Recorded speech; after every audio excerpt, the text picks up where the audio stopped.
ముగించుకొని ఖతం చేసిన కథ ఈరోజు మా పద్మశాలి సోదరులకు నేను గుర్తు చేయదలుచుకున్నా. నరేంద్ర గారి పోరాటం, నరేంద్ర గారి త్యాగం లేకుండా మళ్ళీ తెలంగాణ ఉద్యమం ముందుకు జరగలేదన్నది నిజం కాదా?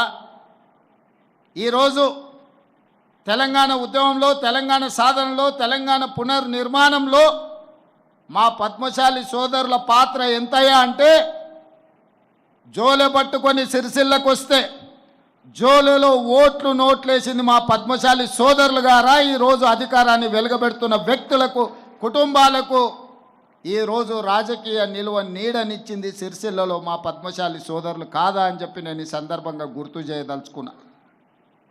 ఏ సందర్భం వచ్చినా, ఏ అవకాశం వచ్చినా ఒక రాజకీయ పార్టీని, నాయకులను, ఆ కుటుంబాన్ని మా పద్మశాలి సోదరులు ఆదరించి ఆహ్వానిస్తే మా పద్మశాలి సోదరులు ఉత్పత్తి చేసిన బతుకమ్మ చీరల బిల్లులు కూడా బకాయిలు పెట్టి ఈ ప్రభుత్వాన్ని మాకు అప్పచెప్పడం జరిగింది. ఈరోజు సోదరిమణి గుండు సుధారాణి గారు రాజ్యసభ అయినాడు నేను ఓటేసిన. ఈనాడు వారు మేయర్గా కొనసాగించడానికి సోదరిమణి వచ్చి నన్ను కలిస్తే ఉండాలి సోదరిమణి, మా పద్మశాలి సోదరిమణి ఉండాలి అనుకున్నాం. ఈరోజు నేను గుర్తు చేయదలుచుకున్న రాపోలు ఆనంద భాస్కర్ కాంగ్రెస్ పార్టీ ఆఫీసులో దాదాపుగా 35 సంవత్సరాలు నిస్వార్థంగా సేవలు అందించిన రాపోలు ఆనంద భాస్కర్ని సోనియా గాంధీ గారు రాజ్యసభకు ఒక్క రూపాయి కూడా ఖర్చు లేకుండా పద్మశాలి సోదరుడు రాపోలు ఆనంద భాస్కర్ని రాజ్యసభకు సోనియా గాంధీ గారు పంపించలేదా? ఈరోజు ఈ వేదిక మీద ఉన్న మా మిత్రుడు అనిల్ని విప్గా నియమించింది శ్రీమతి సోనియా గాంధీ గారు, కాంగ్రెస్ పార్టీ అన్న సంగతి కూడా మా మిత్రులకు నేను గుర్తు చేయదలుచుకున్నా. ఇదే కాదు, ఈనాడు నాకు అవకాశం వస్తే నా మిత్రుడైన ఎరావత్రి అనిల్ని తెలంగాణ మినరల్ డెవలప్మెంట్ కార్పొరేషన్ చైర్మన్గా నియమించి అత్యంత కీలకమైన గనుల శాఖను నిర్వహించే బాధ్యతను ఈరోజు మిత్రుడికి ఇవ్వడం జరిగింది. ఏ అవకాశం వచ్చినా పద్మశాలి సోదరులను ఆదుకోవాలి, మీ అభ్యున్నతి కోసం కృషి చేయాలి, మిమ్మల్ని ఆర్థికంగా నిలబెట్టాలి, ఆత్మగౌరవంతో మీరు బ్రతికే విధంగా ఈ ప్రభుత్వం మీకు వెసులుబాటు కల్పించాలన్న ఆలోచననే లక్ష్యమే మా ప్రభుత్వం యొక్క విధానము అని చెప్పి నేను ఈ సందర్భంగా చెప్పదలుచుకున్న సోదరులారా. ప్రత్యేక రాష్ట్రం ఏర్పడిన తర్వాత Indian institute of handloom technology మన రాష్ట్రానికి లేదు. 10 సంవత్సరాల నాటి ప్రభుత్వం ఆ ప్రయత్నం చేయలే. చదువుకోవాలంటే ఎక్కడనో నెల్లూరులో ఉన్న ఇన్స్టిట్యూట్కో ఇంకెక్కడికో మా సోదరులు వెళ్ళాల్సిన పరిస్థితి ఉంటే నేను ముఖ్యమంత్రి అయిన మరుక్షణం మా పద్మశాలి సోదరులు నాకు గుర్తు చేస్తే కేంద్ర ప్రభుత్వం దగ్గరికి వెళ్ళి కేంద్ర ప్రభుత్వంతో మాట్లాడి ఈరోజు IIHT సాధించడమే కాదు, దానికి కొండా లక్ష్మణ్ బాపూజీ గారి పేరు పెట్టి వారి గౌరవాన్ని, పద్మశాలి సోదరుల ఆత్మగౌరవాన్ని నిలబెట్టాలి అని చెప్పి ఈరోజు మనం నిర్ణయం తీసుకున్నాం. ఇంతకుముందు మిత్రుడు మురళి గారు అడిగినారు, ఆసిఫాబాద్ మెడికల్ కాలేజీలో కొండా లక్ష్మణ్ బాపూజీ గారు పేరు పెట్టాలి అని. వాస్తవంగా వారు ఆదిలాబాద్ జిల్లాకు సంబంధించిన వారు, నల్గొండ జిల్లాలో ప్రజాప్రతినిధిగా రాణించిన వారు, తెలంగాణ రాష్ట్ర సాధనలోనే ఒక ఆదర్శ మూర్తిగా ఉన్న కొండా లక్ష్మణ్ బాపూజీ గారి పేరును ఆసిఫాబాద్ మెడికల్ కాలేజ్కి పెడతాము అని చెప్పి ఈరోజు ప్రభుత్వం నిర్ణయం తీసుకుంటుంది. ఈ నిర్ణయాన్ని మా పెద్దలు తుమ్మల నాగేశ్వరరావు గారు ప్రభుత్వంలో ఆదేశాలు ఇచ్చే వరకు ఆ బాధ్యతను వారిని తీసుకోమని చెప్పి నేను ఈ వేదిక మీద నుంచి వారికి సూచన చేస్తున్నా. మిత్రులారా, మీ బకాయిలు కావచ్చు, మీ విద్యుత్ బిల్లులు కావచ్చు, మీ యార్ను డిపో కావచ్చు, ఇతర చాలా అంశాలను ఎప్పటికప్పుడు నా దృష్టికి వచ్చినప్పుడు ఎంబడెంబడే వాటిని పరిష్కరిస్తూ ముందుకు వెళ్ళిన. రైతన్నలకు ఎంత ప్రాధాన్యత ఇచ్చినో ఈరోజు మా నేతన్నలను కూడా అంతే ప్రాధాన్యత ముందుకు నడిపించాలని మా ప్రభుత్వ విధానపరమైన నిర్ణయం తీసుకున్నది. అందుకే ఇవాళ ఈ ప్రభుత్వం మీది, మీ సోదరుడు రేవంత్ అన్న తెలంగాణ రాష్ట్రానికి ముఖ్యమంత్రిగా ఉన్నాడు. మీకు కావాల్సిన పనులన్నీ చేయించుకోండి, చేయించుకోకపోతే అది మీ తప్పు అవుతుంది, నా తప్పు కాదు. మీరు అడిగింది ఇవ్వడం నా కర్తవ్యం. నా కర్తవ్యాన్ని నిర్వహించడంలో నేను ఎప్పుడు వెనక అడుగు వేయను.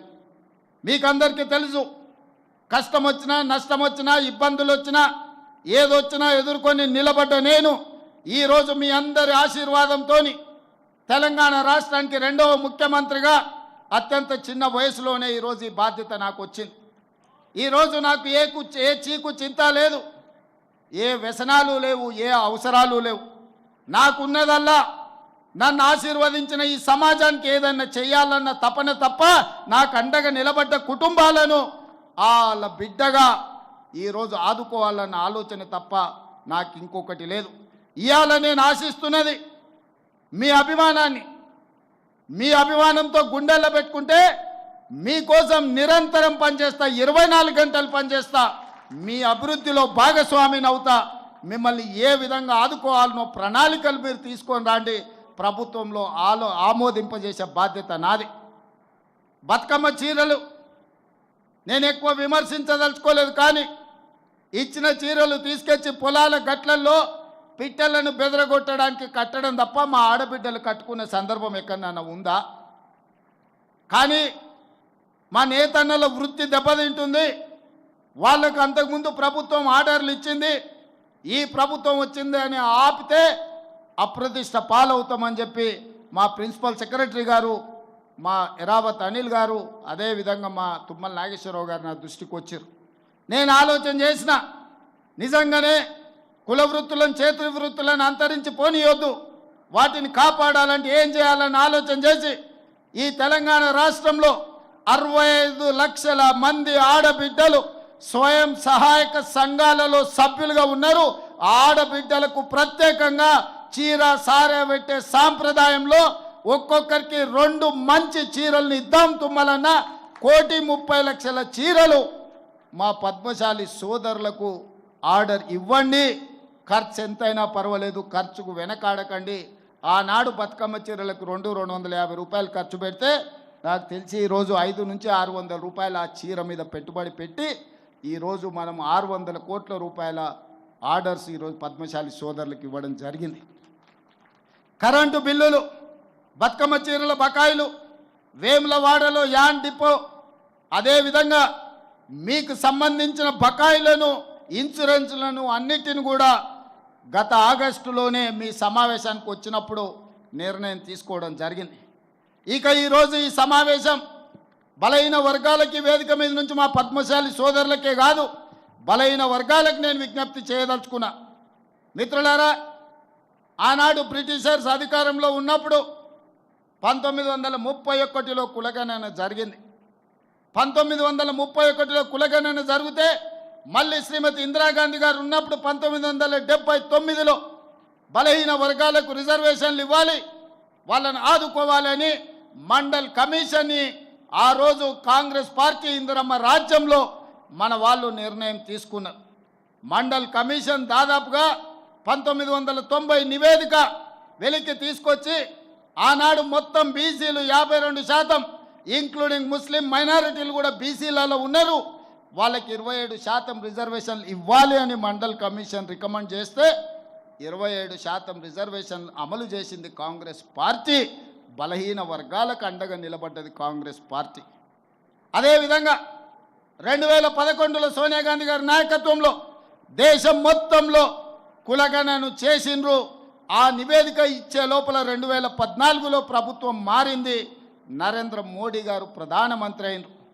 వారు ప్రధానమంత్రిగా బాధ్యతలు చేపట్టిన తర్వాత 2011లో కాంగ్రెస్ పార్టీ సోనియా గాంధీ గారి నాయకత్వంలో నిర్వహించిన కులగణన సర్వేను ఈరోజు తొక్కి పెట్టినరు.